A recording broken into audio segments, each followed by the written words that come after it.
ठंडी रोटी, ये भगवान।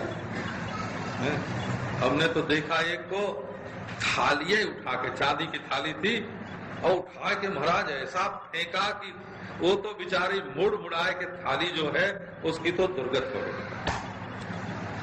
देखो, गरम रोटी के लिए ऐसा गुस्सा आता है कि अपना दिल जलने लगा, विषय के लिए मूड हो गए, है ना, अपना नुकसान किया।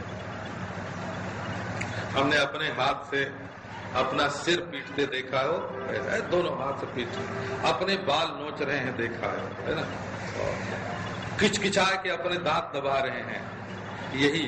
अरे ये हम वो बात नहीं बोल रहे हैं जो आप सुन रहे हैं।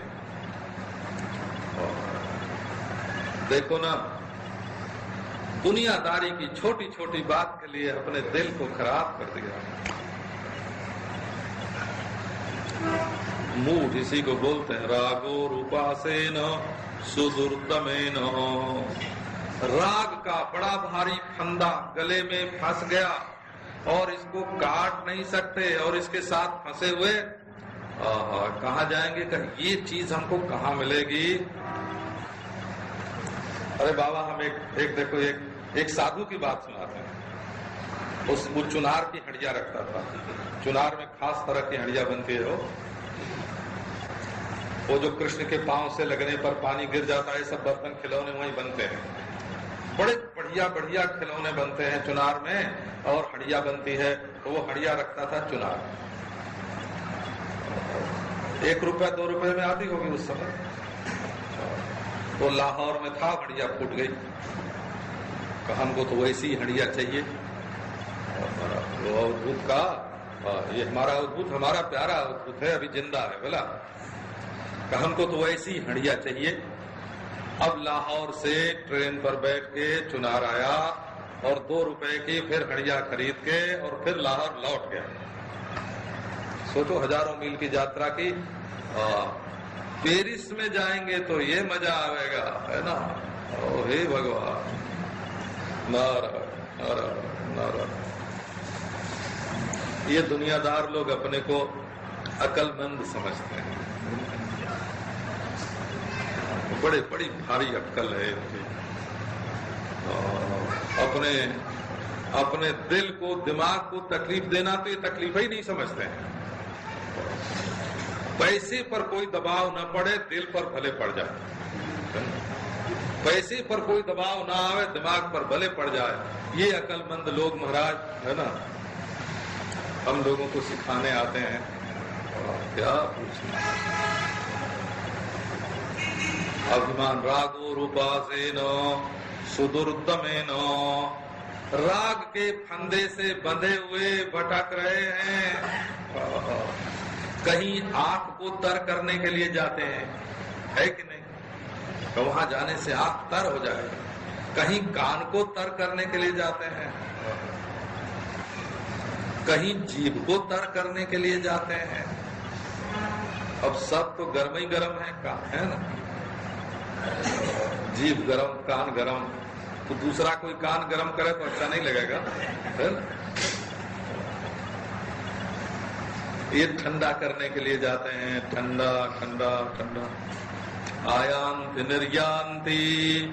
कभी स्वर्ग में गए, यहाँ खूब धर्म कर्म जमा किया, और स्वर्ग में गए कि वहां मिलेगा भोग। अब जो महाराज वहां के मैनेजर ने देखा कि इनका तो धर्म कर्म जो जमा किया हुआ था तो खत्म, बोले निकलो होटल से। कई लोग ऐसे आ जाते हैं बंबई में महाराज, और होटल में जाके मौज से रहते हैं, कहते हैं बस अब स्वामी जी जेल में चले जाएंगे, ऐसे बोलते हैं। अब तो स्वामी जी जेल में चले जाएंगे क्योंकि उसका हो गया पैसा हमारे ऊपर ज्यादा, कोई न कोई बंदोबस्त हमारे लिए करवा। लो, तुम तो मौज करके आए, अब हम तुम्हारे लिए मांगने जाए। हम तो तुम मौज करो, हम मनता बने। तो बेवकूफों की समझ में तो कुछ आता ही नहीं, है ना।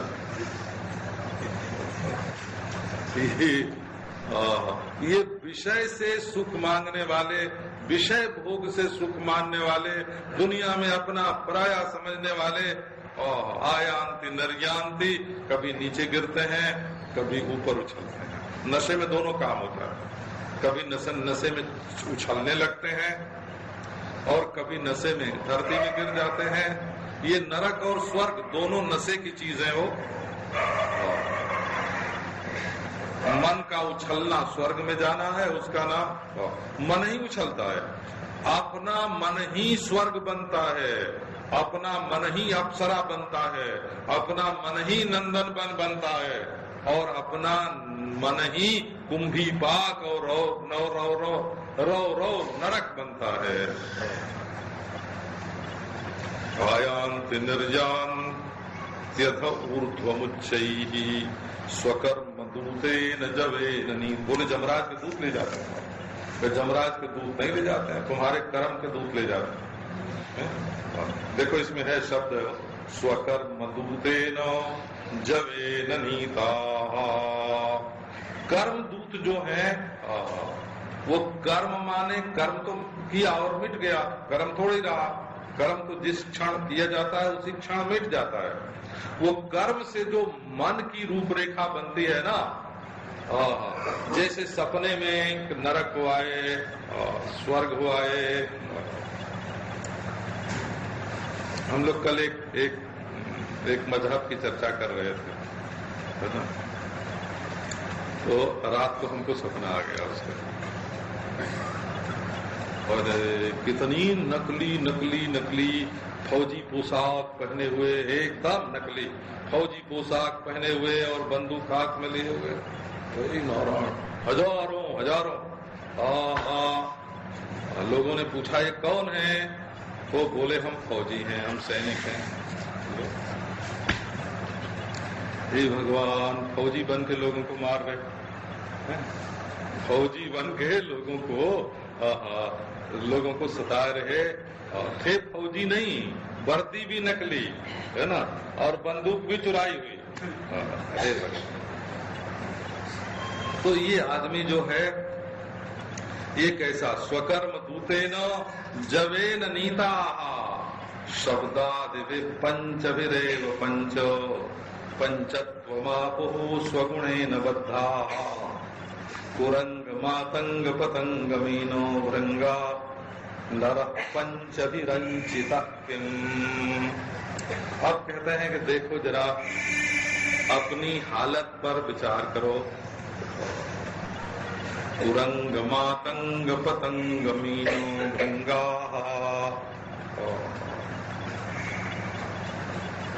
एक भौरा था,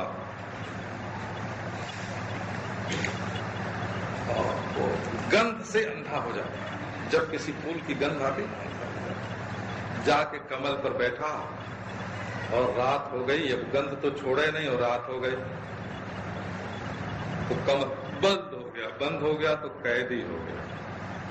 कैदी हो गया तो सोचा कि आहा कैसा बढ़िया हुआ, हम अपने प्यारे की गोद में कैद हो गए।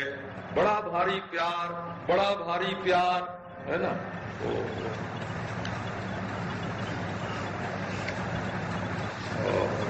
अब सोचने लगा कि फिर अब रात भर तो इसकी गोद में सोऊंगा, प्रातः काल होगा, सूर्योदय होगा, कमल खिलेगा और फिर मैं निकलूंगा।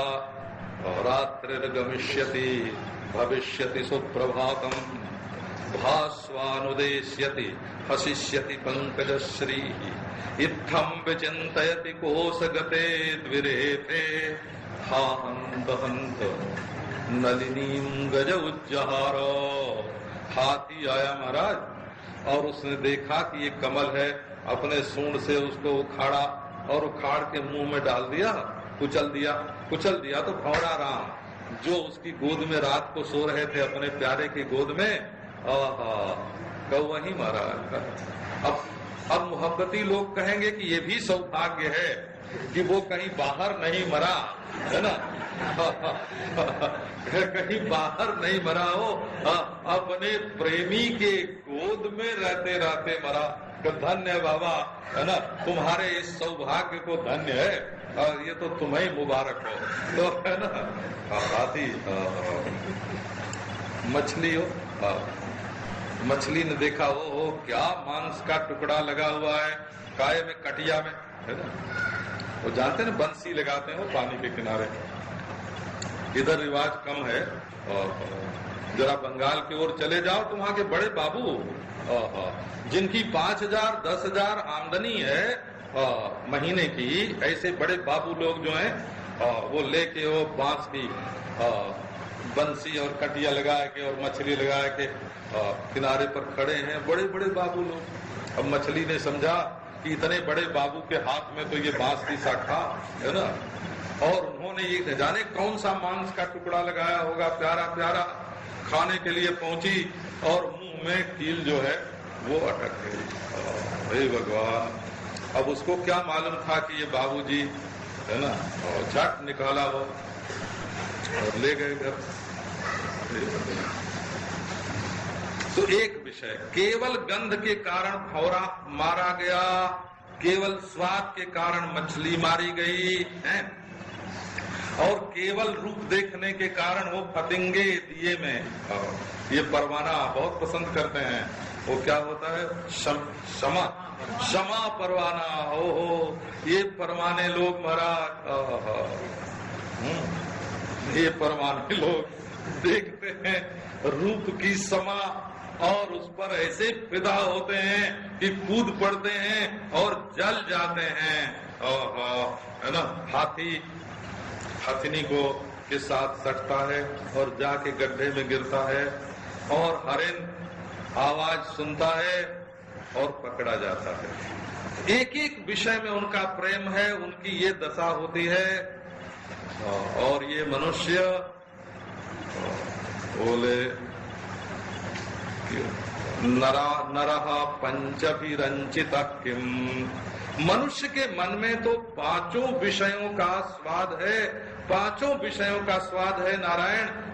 इसके सिर पर तो 5 ओर से मौत आ रही है, 5 ओर से मौत आ रही है, उनके ऊपर तो एक ही ओर से हमको तो शब्द भी चाहिए सुनने को, स्पर्श भी चाहिए, रूप भी चाहिए, रस भी चाहिए, गंध भी चाहिए हमको। ये श्लोक गरुड़ पुराण में है, तो वहां दूसरी तरह से है, पर है यही।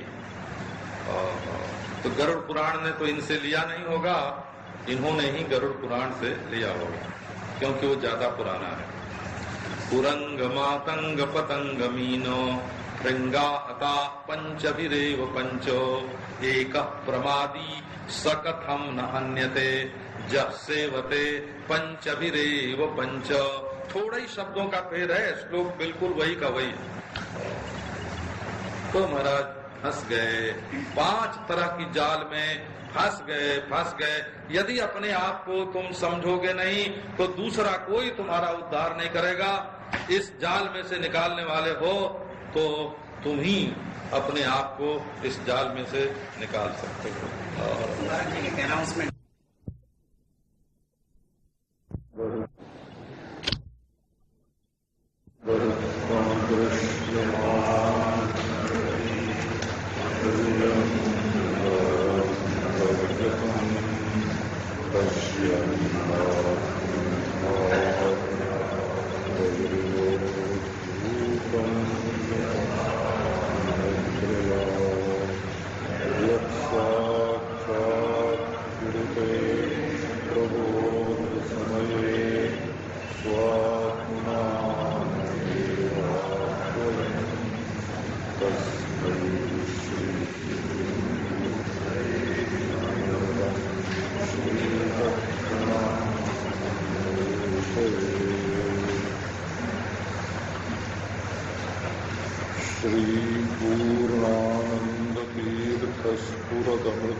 निखिलाकार संस्कार कारा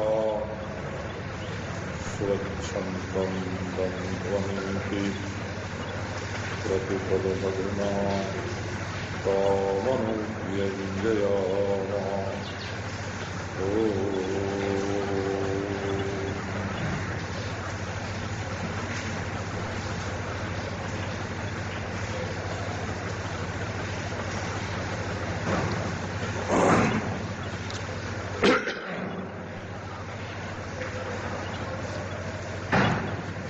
शब्दादिभिः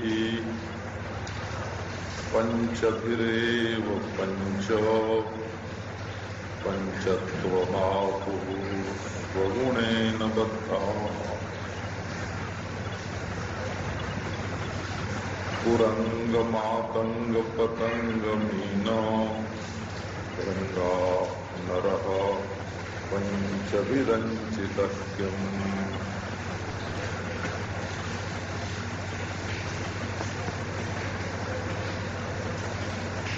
एक विषय में जब मनुष्य की आसक्ति हो जाती है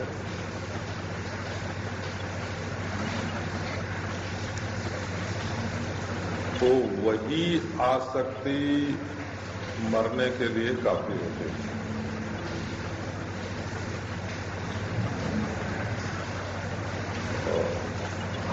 जैसे हरिण की शब्द में आसक्ति हो गई और शिकारी ने तीर मार दिया। हाथी की स्पर्श में आसक्ति हुई तो बेचारा हथिनी के साथ सटा गड्ढे में जा गिरा। फतिंगे की आसक्ति रूप में हुई तो वो जाके क्षमा का परवाना हो गया, आग में गिर गया। और मछली की स्वाद में आसक्ति हो गई। तो हमने कई विषय के तो देखे हैं।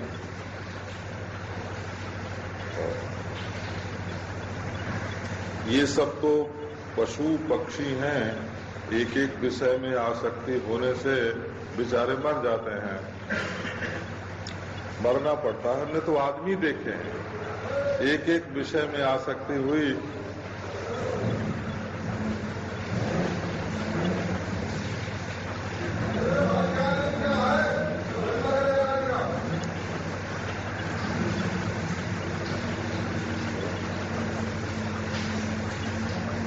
हमारे गांव के पास एक ठाकुर साहब थे, उनको जलोदर रोग हो गया था, वो पानी भर गया था, पीला पड़ गया था शरीर। तो उनको डॉक्टर ने दवा करके अच्छा कर दिया और कह दिया कि अब मछली मत खाना, मछली खाओगे तो मर जाओगे। अब उनको मालूम पड़ गया कि मछली खाएंगे तो मर जाओगे। लेकिन जब अच्छे हो गए, चलने फिरने लगे, फिर वो बड़ा भारी साफा बांधने लगे और तलवार लटकाने लगे और म्यान में ऐसे चलते थे। म्यान में तलवार और शरीर पर वो कलंगी और पगड़ी। जब अच्छे हो गए तब उन्होंने मछली खाई और जिस दिन खाई उसी दिन रात को तबीयत बिगड़ी और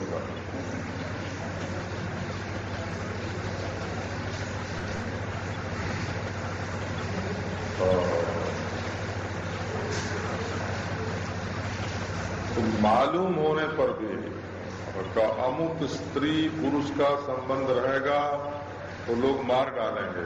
ये स्त्री को भी मालूम होता है, पुरुष को भी मालूम होता है, लेकिन फिर भी फंसते हैं महाराज, तो उनको मौत की परवाह नहीं रहती। ये बात देखने में आते हैं। तो ये जो संसार के विषयों की आसक्ति है, यदि एक भी हो जाए तो वो मौत के लिए काफी है, और यदि 2, 4, 5 के लिए हो जाए तब तो कहना ही क्या।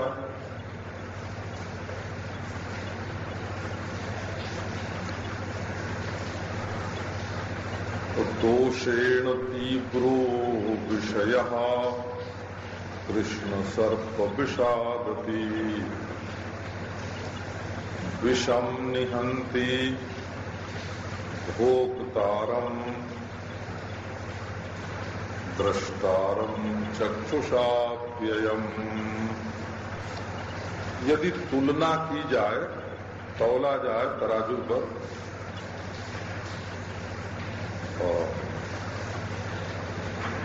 तो विषय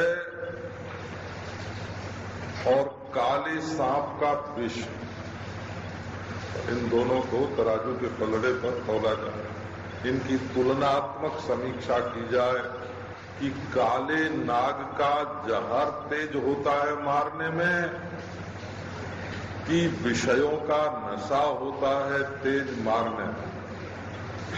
तो ये कहते हैं हमारा फैसला ये है कि दोषेण तीव्रो विषया, काले नाग के जहर से भी ज्यादा तीव्र है दोषों की दृष्टि से विषय। विषय में भी तो विष है ना, वो आप देखो शुरू में क्या बढ़िया शब्द बनाया, विषम विषम यान्ति, इति विषय जो जहर तक पहुंचा देते हैं। माने इनकी वासना बढ़ते बढ़ते बढ़ते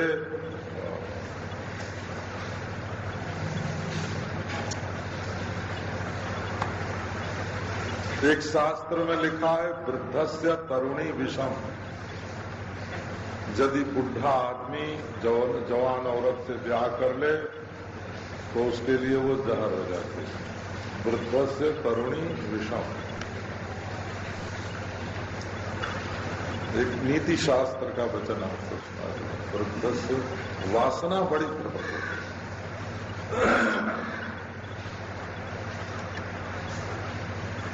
तो विष तक जो पहुंचा दे, जिसका परिपाक, जिसका परिणाम विष हो,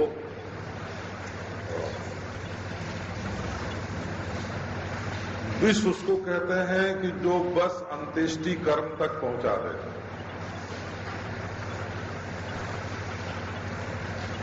और विशेषण स्यति, जो मार डाले उसका नाम जहर। तो इसमें भी कई बात होती है। जैसे कोई काम होता है वो इज्जत मार देता है, वो इज्जत को मारता है। कई चीज होती है वो शरीर को मारता है। कई चीज होती है वो मन को मार देता है। कई चीज ऐसी होती है जो बुद्धि को मार देती है।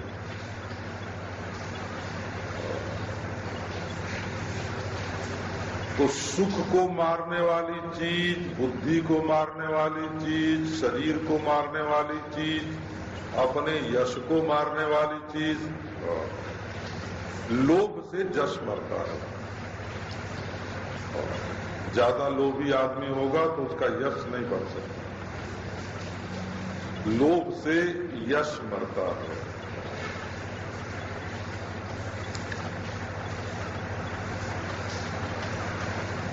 राग द्वेष से दिल का चैन मर जाता है। मोह से समता मर जाते हैं।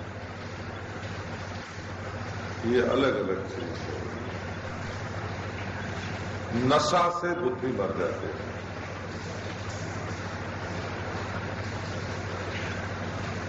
धीरे धीरे धीरे क्या हो रहा है पता ही नहीं चलता है।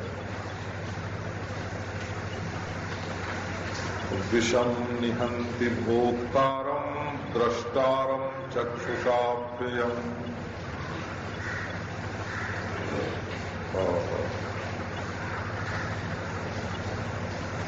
विष खाने वाले को मारता है और विषय जो आंख से देखते हैं उनको भी मारता है।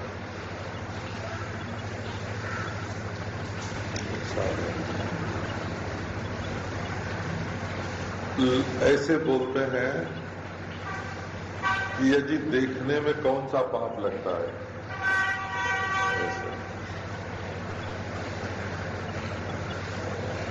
देखने में कौन सा पाप लगता है? तो नहीं, ठीक नहीं है। पाप तो नहीं लगता है देखने से, लेकिन पाप का रास्ता खुल जाता है।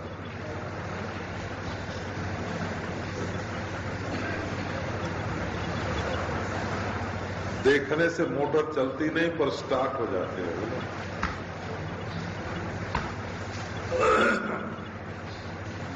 ऐसा है। तो देखने के बाद कहते हैं कि दो दो बात कर लेने में क्या पाप लगता है।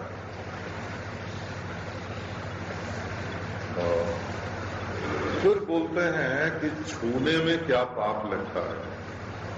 ये इसकी मानसिक परिणति है। वो आपको मन आंख में से जबान में ले आया और जबान में से स्पर्श में ले आया, और स्पर्श में तो बस नारायण, आखिरी नतीजा उसका स्पर्श में निकल आता है। तो विष जो है वो खाने वाले को मारता है, और विषय आंख से देखने वाले को भी मारता है।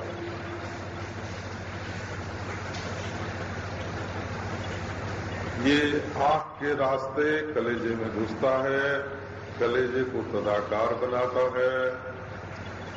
फिर जैसा विषय कलेजे में होगा वैसे विषय से मिलने की इच्छा होगी। सजातीय से मिलन की, सजातीय से मिलन की इच्छा होती है। इसमें उम्र की कोई बात नहीं है। वृद्ध पुरुष की वृद्धा से, वृद्धा स्त्री की वृद्ध पुरुष से आसक्ति हो जाती है, और दिल जो है, मन जो है वो कहीं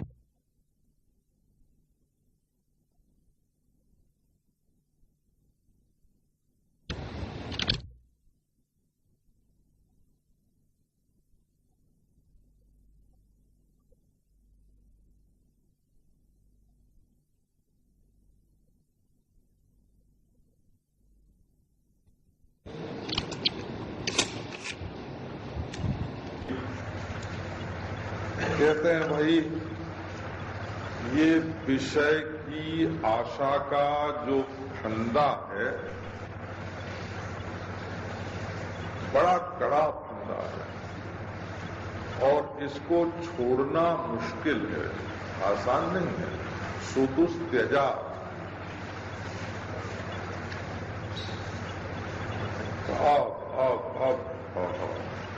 अब मिलेगा, अब मिलेगा, अब मिलेगा, हस्तग्राह्य। अब पकड़ा, अब पकड़ा, अब मिला, अब मिला, बस दुनिया की ओर बढ़ते जा रहे हैं। अब धन बरस पड़ेगा। हमको अपने बचपन की याद है, एक सज्जन थे, कोई 51 बरस की तो उम्र उनकी हो गई थी, ब्याह नहीं हुआ था। तो जब उनके पास खबर भेजी जाती कि तुमको पसंद करने के लिए कोई लड़की वाला आया है, तो तुरंत तेल वेल लगा के नहा धो के जाओ था ना, अच्छे कपड़े पहन के आके बैठ जाते थे। करे भाई, अब तक ब्याह नहीं हुआ तो क्या हुआ, अब हो जाएगा। अब तक धन नहीं मिला तो क्या हुआ, अब मिल जाएगा।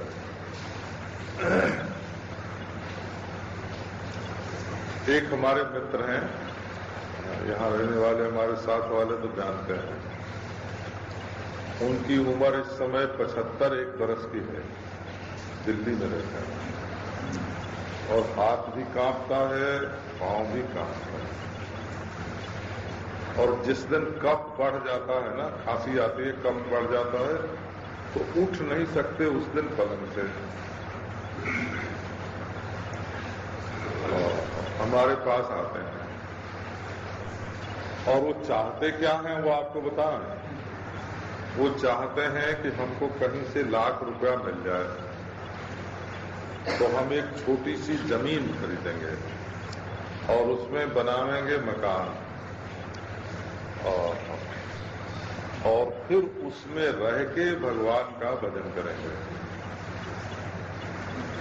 अभी जहां रह रहे हैं वहां भगवान का भजन नहीं होगा। हो वहां सोते हैं, बैठते हैं, खाते हैं, रहते हैं, पर कहते हैं कि यहाँ भजन नहीं होगा। भजन तो जो हम नया बनावेंगे उसमें होगा।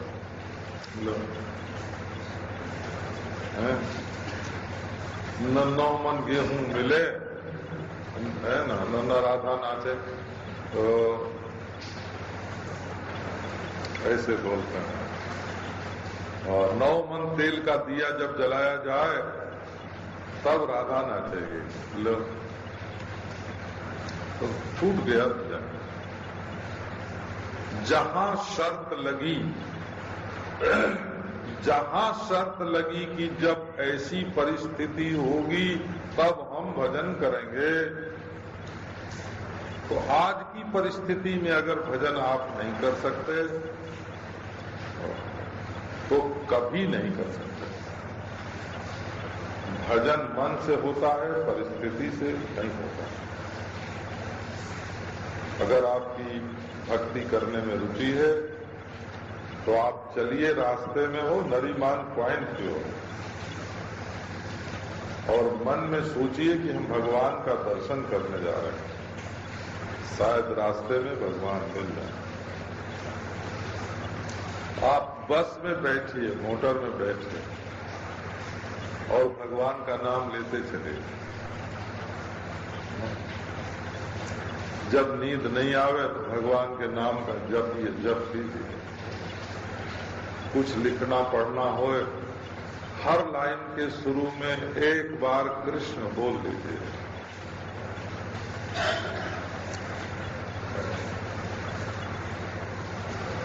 आटा कूटते समय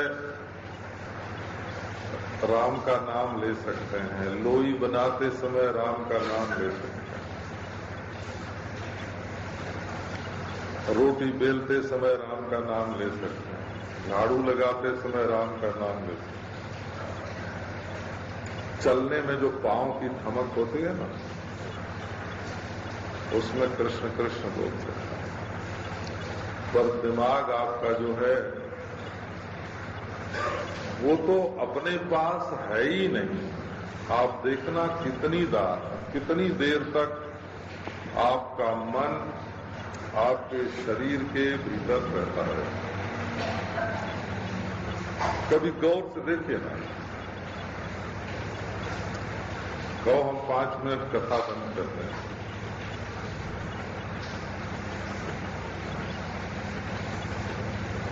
पहली बात ये कीजिए आप कि 5 मिनट में 1 मिनट मन बंबई के बाहर न जाए,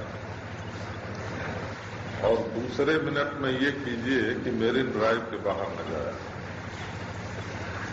और तीसरे मिनट में ये कीजिए कि प्रेम कुटीर के बाहर न जाए, और चौथे मिनट में ये कीजिए कि शरीर से बाहर न जाए, और 5वें मिनट 1 मिनट में ऐसा कर लीजिए कि अपने इष्टदेव से बाहर न जाए।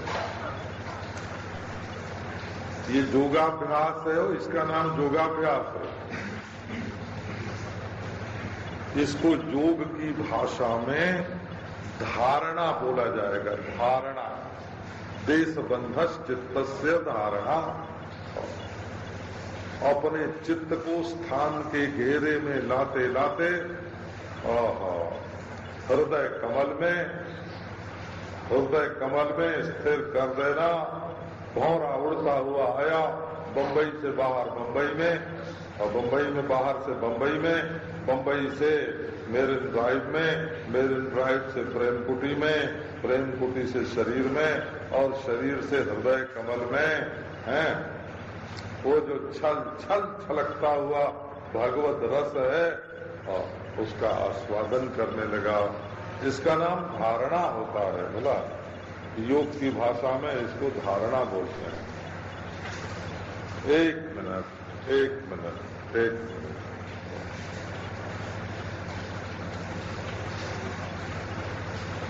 अच्छा, जो घंटा इस समय मौजूद है, कितने बजे हैं? 8 बज रहे हैं। अब आप अपने मन को 8 और 8:30 के बीच में कर लीजिए, इसके बाहर की बात न सोचिए। अच्छा, 7:30 और 8 के बीच में कर लीजिए, कोई बात नहीं। और उसके बाद ये 5 मिनट जो हैं मौजूद, इसमें कर लीजिए, इसके बाहर की मत सोचिए। फिर 1 मिनट के बाहर की मत सोचिए, फिर 1 सेकेंड के बाहर की मत सोचिए, आपकी समाधि लग जाएगी। इसका नाम ध्यान। ये जो बात मैंने अब कही नहीं, मिनट वाली जो बात है ना, ये ध्यान है, और स्थान वाली बात धारणा है। आप लोग योग को किताब में पढ़ते होंगे, तो वो तो हम कैसे आपको बतावें।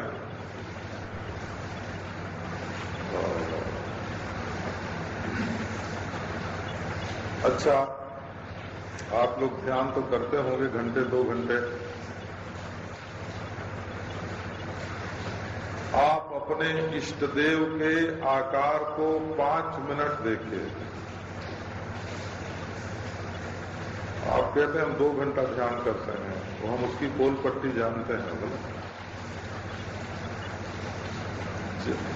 यदि 2 मिनट आप लगातार अपने इष्ट देव की मूर्ति को देखेंगे, तो आपको निराकार का दर्शन होने लगेगा। हम बात करने वालों को बहुत जानते हैं, कभी किया भी है। सेवा करोगे तो मूर्ति घंटे भर रह सकती है, 15 मिनट रह सकती है, घंटे भर रह सकती है। लेकिन यदि केवल मूर्ति को देखोगे तो देखना रह जाएगा, मूर्ति चली जाएगी। तो जब कोई आके धारणा की, ध्यान की, समाधि की बात करता है, तो हम समझ जाते हैं कि कितने गहरे पानी में है। नानी के आगे ननियौरे के बखान है। नानी तो बेचारी बैठे बैठे सुन रही थी, और दौहित्र जो है वो कह रहा था हमारे ननिहाल में ऐसा है, ऐसा है, ऐसा है। वो नानी क्या, हम नानी है बोला, हम योग की नानी हैं, हम उपासना की नानी हैं।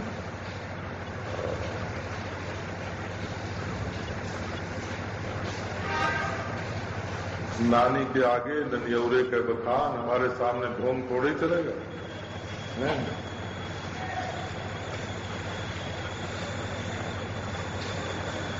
हे भगवान,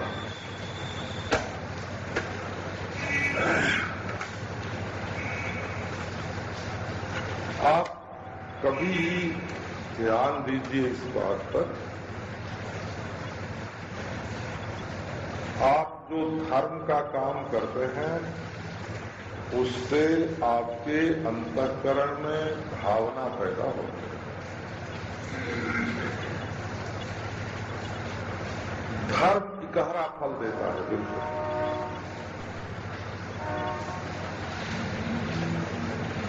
जिस वस्तु की प्राप्ति के लिए आप धर्माचरण करेंगे, उस वस्तु की याद, उसकी भावना हृदय में आवेगी, हृदय में उसका बीज आ जाएगा और समय पर प्रकट होगा।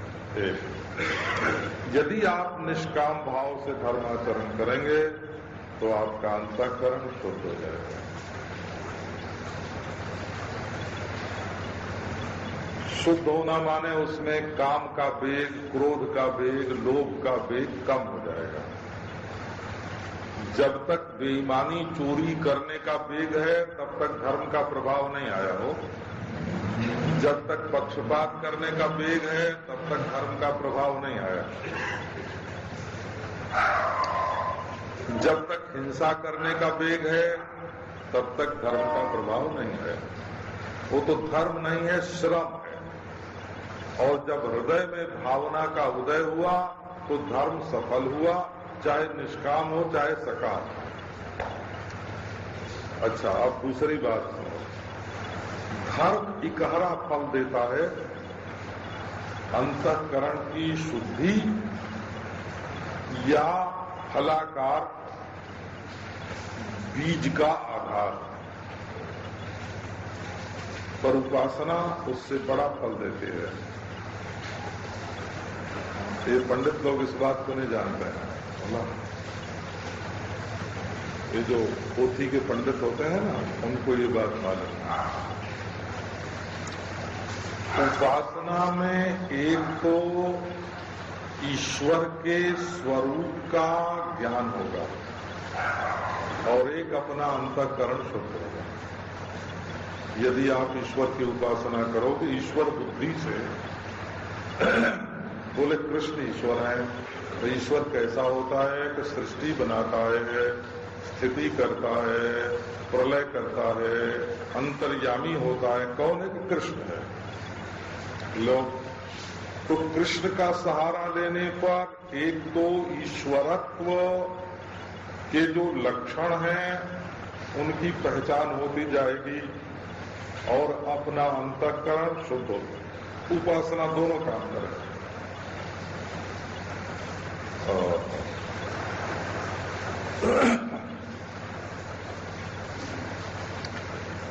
अच्छा, यदि विचार करें कि आत्मा क्या है और ईश्वर क्या है तो आवरण भंग की शक्ति आ जाती है। और यदि आप उसी का खूब अभ्यास करें, निधिध्यासन करें, तो निष्ठा का उदय होगा। तो निधिध्यासन निष्ठा देता है, विचार आत्मा और परमात्मा के स्वरूप को निरावरण करता है, उपासना अंतःकरण को शुद्ध और इष्ट देव के रूप में स्वच्छता लाती है, और धर्म लक्ष्य की भावना, स्वर्गादि की भावना अथवा अंतःकरण को निष्काम बनाता है। ये देखो, तो ये सब फल प्राप्ति जो जिस साधना से जिस फल की प्राप्ति होती है उसका एक विज्ञान है। धर्म का साक्षात्कार होता है, देखने में आता है वो धर्म। वेद के मंत्रों का भी साक्षात्कार होता है, क्योंकि दृश्य है। वेद के मंत्र दृश्य है कि नहीं, इष्ट देव दृश्य है कि नहीं, धर्म दृश्य है कि नहीं। तो दृष्टि की किसी न किसी स्थिति में ये दृष्टा के विषय होंगे।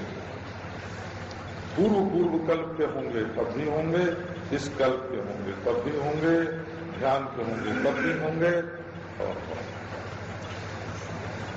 ये वेद के मंत्र दृष्टा है कि दृश्य है, इष्ट देव दृष्टा है कि दृश्य है ना, धर्म दृष्टा है कि दृश्य है। तो कहीं न कहीं इनको दृष्टा का विषय होना पड़ेगा। और ऐसे भी वेद मंत्र मालूम पड़ सकते हैं जो आजकल दुनिया में किसी को मालूम नहीं है। धर्म की वो परत भी मालूम पड़ सकती है। अब भाई साधना के तो बहुत सारे पंथ हैं, तो हम किसी की निंदा तो करते नहीं, काटते कूटते नहीं, और किसी का भाव को बिगाड़ना नहीं चाहिए। लेकिन ये जो लोग चमत्कार लूटने के लिए जाते हैं वे धर्म के नाम पर ठगी के शिकार होते हैं।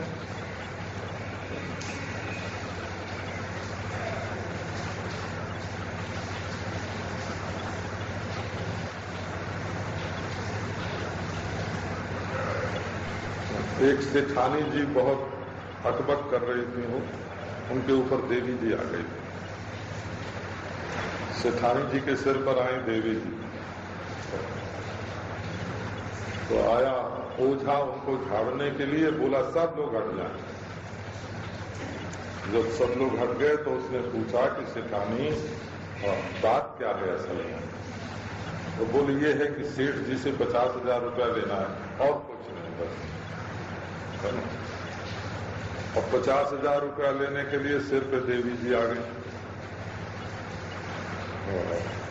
ऐसे देवी देवा को आग में मिर्च डाल के ठीक कर देना चाहिए। यही उसका उपाय है। आग जलाया और उसमें लाल मिर्च डाली और उनको धुआं में अकेले छोड़ के बाहर निकल गए। उनके देवी जी तुरंत भाग न जाए तो आके हमसे जवाब तलब कर।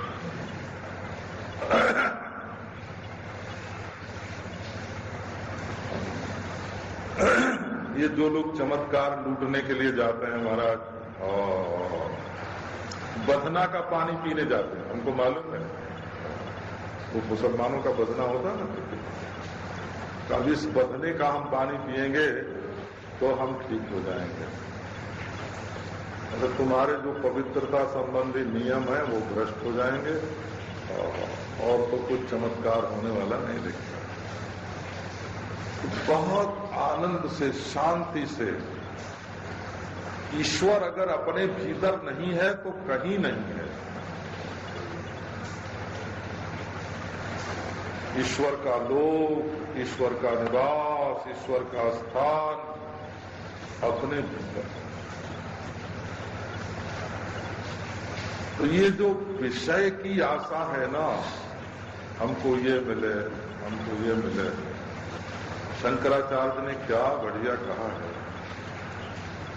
अंगम गलितम फलितम मुंडम दसन विहीनम जातम कुंडम वृद्धो याति गृहीत्वा दंडम तदपि न मुंजत्यासा पिंडम।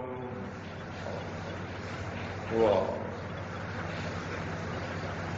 गल गए, अंग गल गए, सिर सफेद हो गया, बाल सफेद हो गए, कांपने लगा और मुंह में दांत नहीं